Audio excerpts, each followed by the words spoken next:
Here we have a new study, the clustering of closes, and this is to the downside. We're using LE, which is live cattle futures, 30-minute time frame. Now, this is a very subtle yet advanced concept. It's a good tool of price action. Now, when combined with other concepts, it helps us to tell a story of strength or weakness. It can also help confirm action we see on the chart, and it helps us to pull the trigger. So a clustering of closes, in essence, is a form of price rejection, and very useful. It's a good tool as it's a rejection of price against the trend. Therefore, they are very useful as they can often indicate turning points. Let's go into this chart. Well, clearly we're in an uptrend, and then boom, we fall out of bed and we fall very hard. What can we notice already? Well, we have shortening of the thrust at the extremes and also shortening of the thrust in the closes. Already our tool is being used. How can I put this here? This is the way I like to think about this. We fall here hard, 26 to say 22. So we fall 4 points in an hour. These are 30-minute bars. Then for 1, 2, 3, 4. So and then for 2.5 hours, we hold. We hold here. We get a clustering of closes. So what this tells me, or us, is that price is rejecting lower prices. So let's analyze these bar by bar. So bar 1, bar 2, 3, 4, 5. Bar 1, we come down, buying at the lows, but still weak. However, the selling pressure has eased. How do we do that? Well, by comparing to this bar. Don't get me wrong, it's still weak, but the selling is not as strong as it was on the previous bar, and we also have a higher close off the lows compared to this bar. So buying has emerged, although subtle, more buying has emerged here, and the spread has narrowed. Therefore, the selling pressure has eased off a little. Then this bar, we push up, and then we come down, and we get a lower close. But it's kind of no demand. There's no ability to really rally this bar higher, but also there's no supply as we don't come down. I mean, if we compare, this is technically a down bar. We close under this bar. So if we compare the selling to this bar, to this bar, to this bar, we could actually say that there isn't a great deal of selling in this bar. Where has the selling pressure gone? Don't get me wrong, there's still no signs of demand, but the selling has clearly ceased. If there was selling, we'd close down like this. And this bar, what do we know? Well, we push up, we come down, sellers slam it down, bang, buyers come back in, and we have a mid-close. So this is a neutral bar. But this bar has activity. How do we know that traders were active? Well, from the spread. Both sellers and buyers had an attempt to rally and had an attempt to push the market lower. Yet, we end up with a mid-close. Interesting. So it's a neutral bar. Then this bar, higher high, higher low, higher close. Close is firm. And the next bar, higher low, higher high. Not stuck, a higher close, but we don't close at the highs. But look at the clustering of closes. We have a nice U shape. Can you see this? You can draw this round. It rounds under. It's like a bowl. And what we want to see in an ideal world from the clustering of closes is a U shape or a straight line, as is a clear rejection of lower prices, especially the U shape. Why? Well, because we can see the shift from selling selling, selling, selling, and then buying, buying, buying emerges. And that obviously this is reflected from the U shape, from selling to buying. And these are the subtleties that we look for with clustering of closes.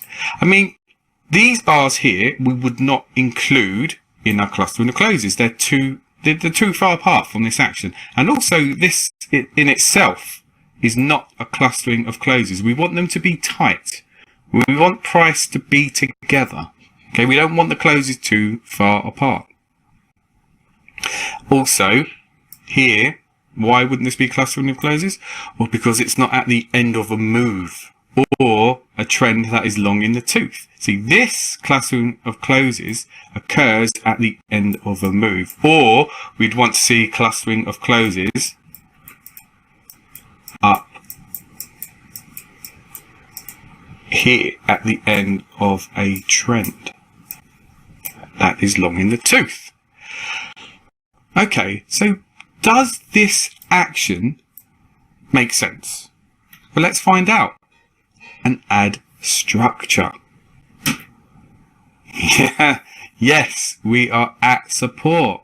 Now, isn't this much easier to pull the trigger and give us confidence for a trade? We can comfortably buy this bar, if not this bar. Isn't it amazing how this simple line gives us a story of strength through support? We have price containment here. We hold, touch, touch, touch, touch. As we rally, gap, a demand imbalance. Buying is emerging where it should do from support, and this propels the market higher. Then when we come back down, look at this bar now. Isn't it amazing how it's held direct at support? And we can see the clear buying. And we can see the clear rejection of lower prices. And when we combine support with this price action, with shortening of the thrust at the extremes, the closes, the clustering of closes, we have an extremely high odds trade. Don't forget, this is a 30-minute time frame. From here, say 125, to here is $3,500 from our entry down here. That's a very good trade for a 30-minute time frame. Hopefully, you can see how this is all working together. These are very powerful trading techniques. Good. Are there any questions on this chart? How do you know that the cluster is not stalling before a move to the downside? Sorry, how do I know that the cluster is not... Oh, okay. How can you gauge whether we just stall and then continue south? Well, we did do our bar by bar analysis. Think of it like this. First of all, we're at support, an established support where we had a demand imbalance and it drove us into new highs. Then we came down and we saw buying at support. Then we see this bar. Yes, there's not a great deal of demand, but where has the selling gone? We're selling here, selling here. So this little down bar is a question mark. Where is the selling? But the key bar out of this analysis is this bar. Why? Well, think deep about this. Like we've studied earlier, the price action. What does this bar achieve? Let's go into this. So buyers push this up, and we retrace deep into this bar. Okay, we retrace very deep into this bar, way over 50%, 60, 65%. Then sellers push it down. Now, at some point, this bar would be like this, and we are under this support, and we could also draw this level in here. So we are under this price action here, under this support level, under this support. We have this selling in the background, yet we cannot continue.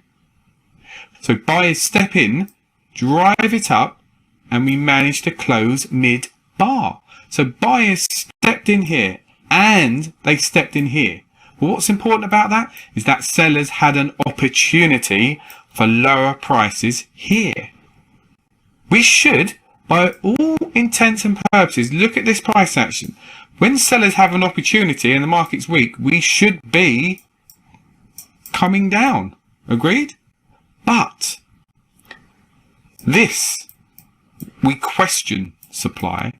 This, sellers had an opportunity for lower prices, but buyers step in. And where are we? At support. So we're having buying emerging at support with signs of no selling. And then we rise with higher lows and higher closes. And we can also see our nuance, our subtlety of the clustering of the closes. I mean, think about this here. We're at support, and what should happen at support? Buying should emerge. So all this here is buying. This is accumulation. Very mild accumulation. Has to be accumulation. And we know it's buying. So this is buying, buying. And this is like a spring bar. This tests for supply. And it fails because buyers have enough force to drive it back up. Okay? Very good question. I hope that it does answer. Excellent. Well, it appears there are no further questions. On to the next study. Here's a study, clustering of the closes to the upside. This is Japanese yen, 15-minute time frame. First thing we notice is that we're in a downtrend, where we see there's evidence of good quality selling. As we can see, spreads are wide in only from this mini trend here we can see that the spreads are wider closing week on the down bars. And we make an attempt to rally here. Look what happens. Spread is half of that of the selling. So therefore we know we have selling of good quality and poor quality buying. Anyhow, we find support from here for whatever reason, and then we push up. Now this is a 15-minute time frame. So from here for 2, then for a whole hour, we go sideways. Upside progress has ceased. We hold here. Higher prices appear to have been rejected. And we can clearly see we have a clustering of closes. It's clear to see, if we draw this level in here, it's clear to see that higher prices are being rejected. We can't close under this, over this level. Look, push up, close under, push up, close under, push up, close under, push up, close weaker, and under all this price action. This area, for whatever reason, deems fair value for the sellers, which is of no surprise. Why? Because this is the original supply bar. We are in an area of supply. Think about this. So if sellers started selling here, when we go back into this area, they would defend their positions. And also, the buyers, don't forget this bar. Buyers came in, drove it up high to close above this close. So the people who bought here, they must have been buying to push it up, they would be trapped. They would be still holding some of their positions here. When we come back and revisit this area, they will liquidate to break even or for a small loss, and they will be very happy. Again, adding to the supply. But there wasn't a great deal of supply, and we know that due to this mild price action. So we can see that prices have been rejected. We get clustering closes in an area of supply. And then we drift down, boom, we find more selling. We hold, we get a choppy rally And then we get some fairly decent buying up until here, where we have another clustering of closes.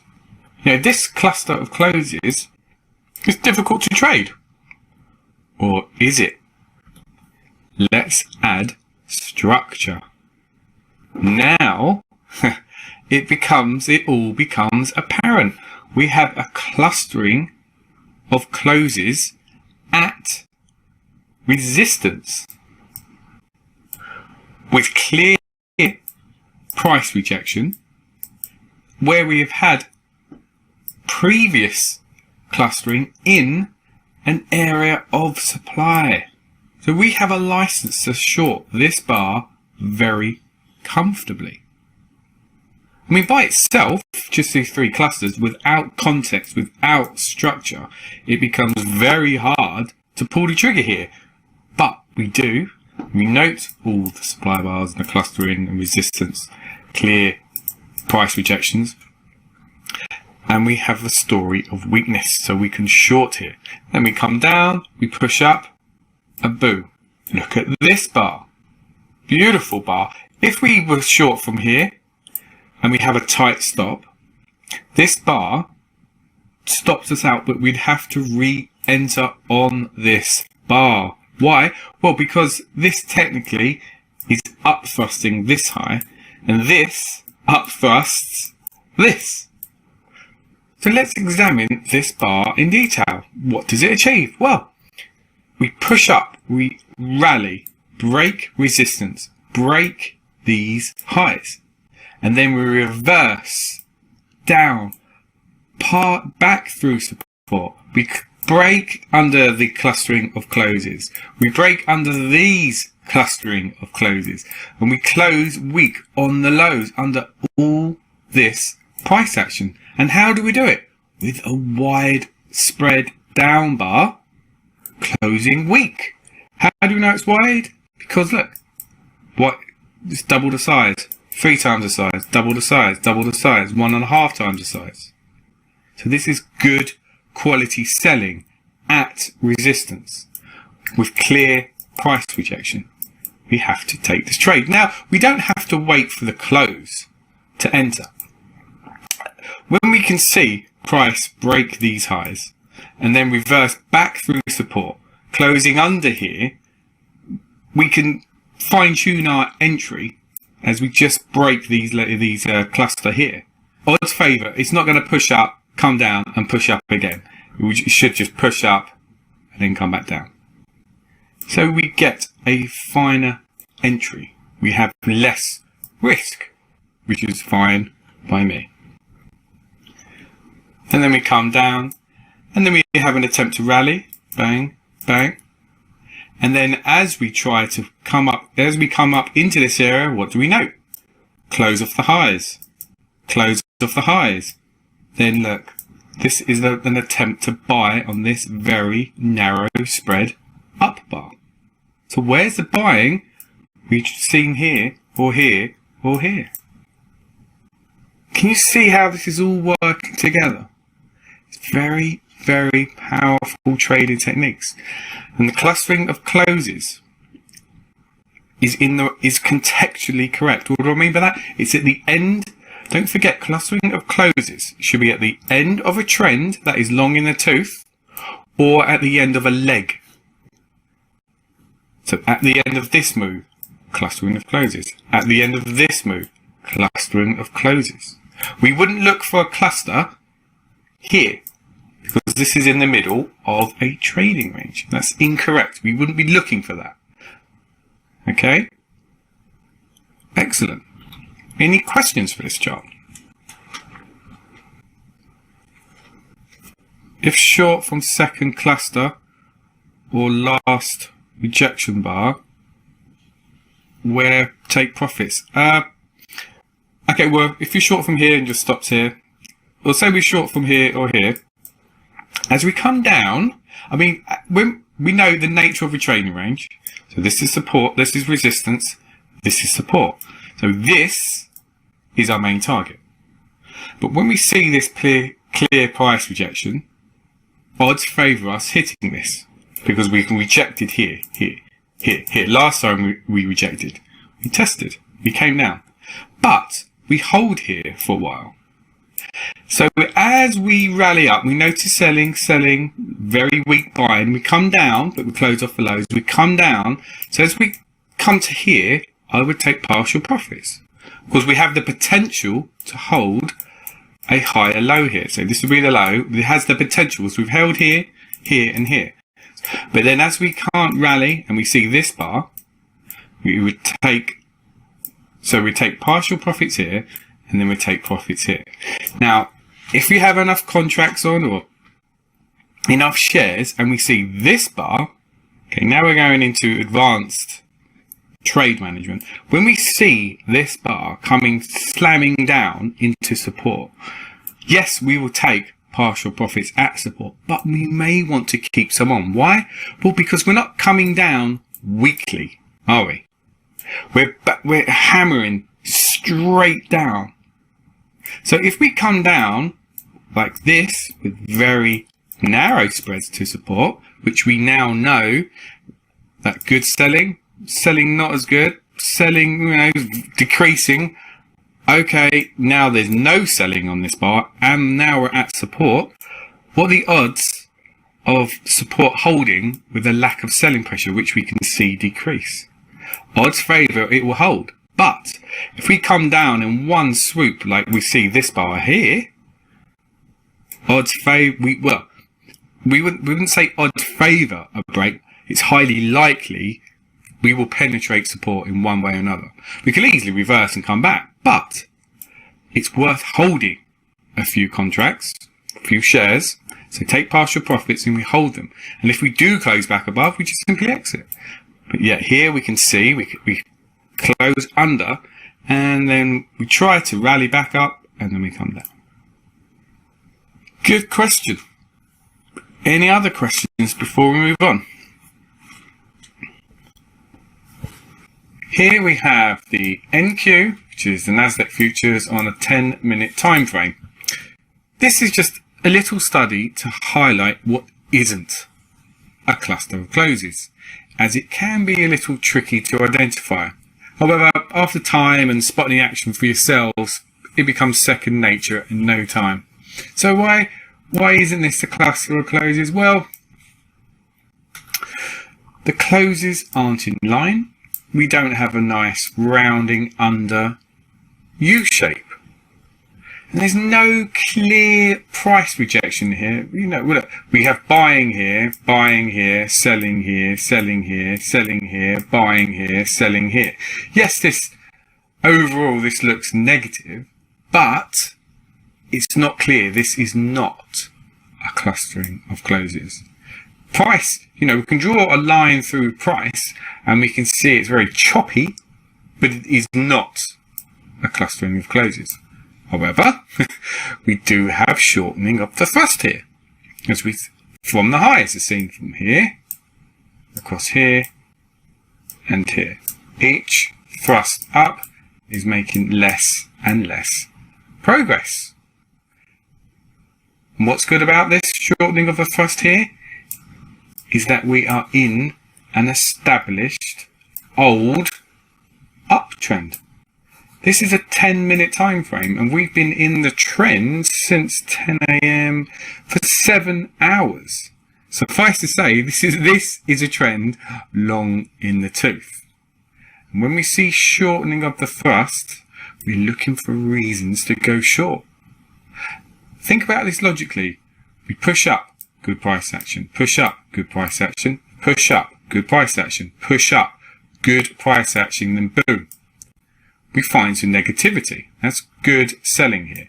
Then we get some good buying. It doesn't really achieve a lot, but we do wipe out all this negativity. But then we see more supply. So, and then as we push higher, we're not pushing up with conviction like we were here. Here. Okay, price is struggling at the highs where we are old, when the trend is old, and we see shortening of the thrust. Okay, we're not going to go into entries or anything of the like for this chart. This is just to highlight this is not clustering of closes. Okay, this concludes our study for the clustering of closes, and on to the next.